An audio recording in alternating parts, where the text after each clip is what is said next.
Hi and Assalamu alaikum friends. Welcome back to my YouTube channel. Today we are going to read Charlie and the Chocolate Factory, chapter number 1. So let's get started.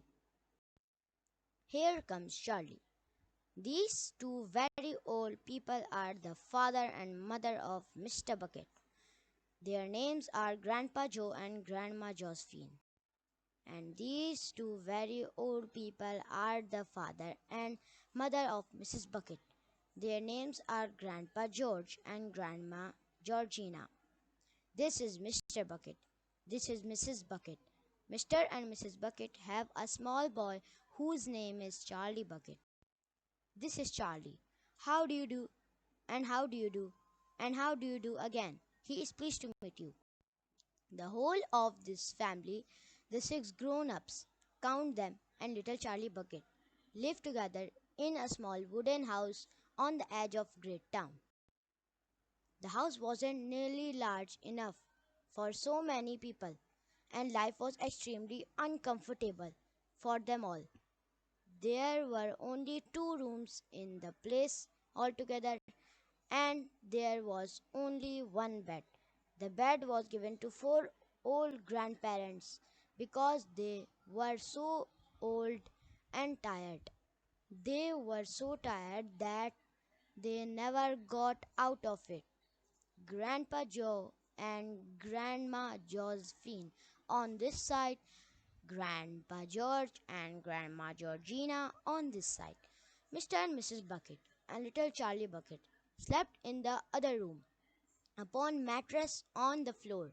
In the summertime, this wasn't too bad, but in the winter, freezing cold draughts blew across the floor all night long, and it was awful. There wasn't any question of them being able to buy a better house or even one more bed to sleep in. They were far too poor for that. Mr. Bucket was only the person in the family with a job. He worked in a toothpaste factory where he sat all day long at a bench and screwed the little caps onto the tops of the tubes of toothpaste after the tubes had been filled.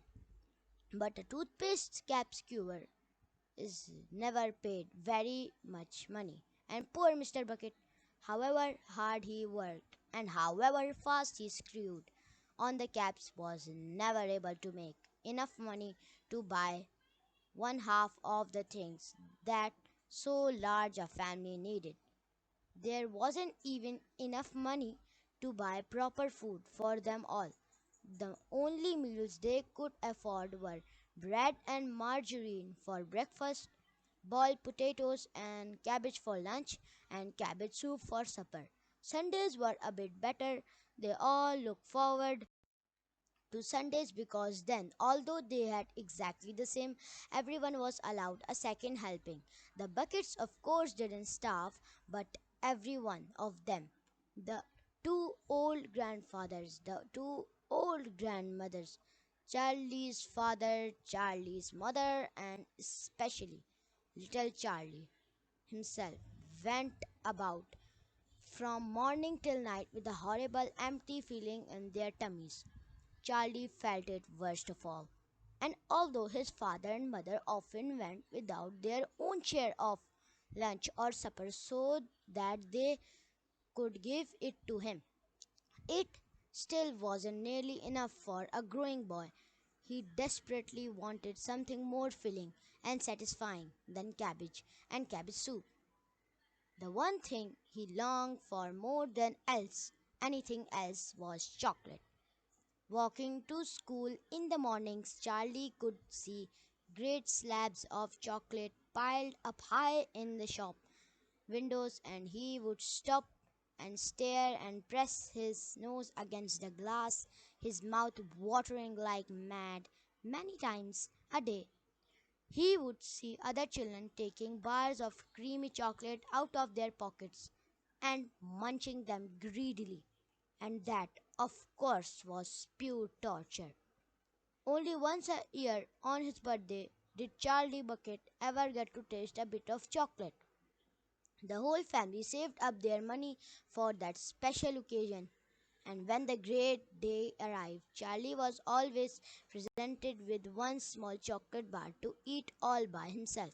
And each time he received it on those marvelous birthday mornings, he would place it carefully in a small wooden box that he owned and treasured it as though it was bar of solid gold. And for the next few days, he would allow himself only to look at it but never to touch it.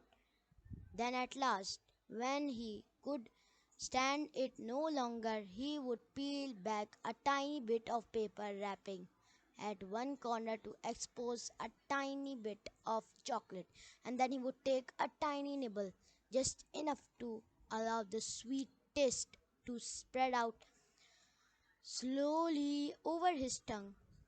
The next day he would take another tiny nibble, and so on and so on.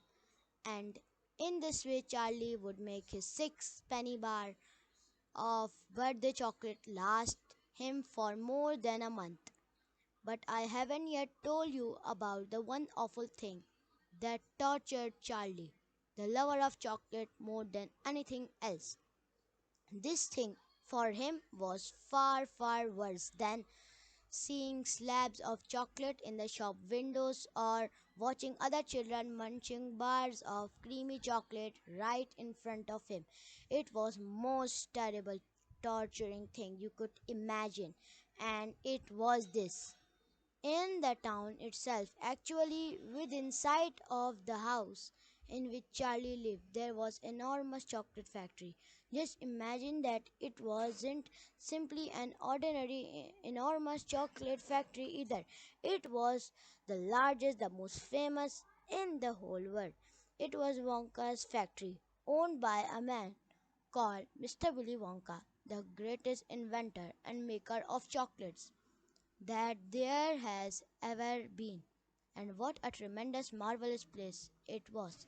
It had huge iron gates leading into it, and high walls surrounding it, and smoke belching from its chimneys, and strange whizzing sounds coming from deep inside it and outside the walls for half a mile.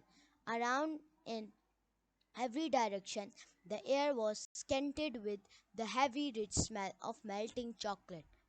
Twice a day, on his way to and from school, little Charlie Bucket had to walk right past the gates of the factory, and every time he went by, he would begin to walk very, very slowly, and he would hold his nose high in the air and take long, deep sniffs of the gorgeous chocolatey smell all around him.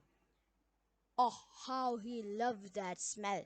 And oh, how he wished he could go inside that factory and see what it was like. So, guys, that was all for our today's video.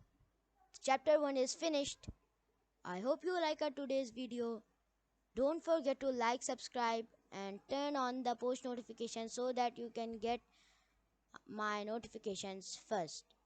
Thank you. Allah Hafiz. Bye bye. Allah Hafiz. Take care. Bye bye. Allah Hafiz.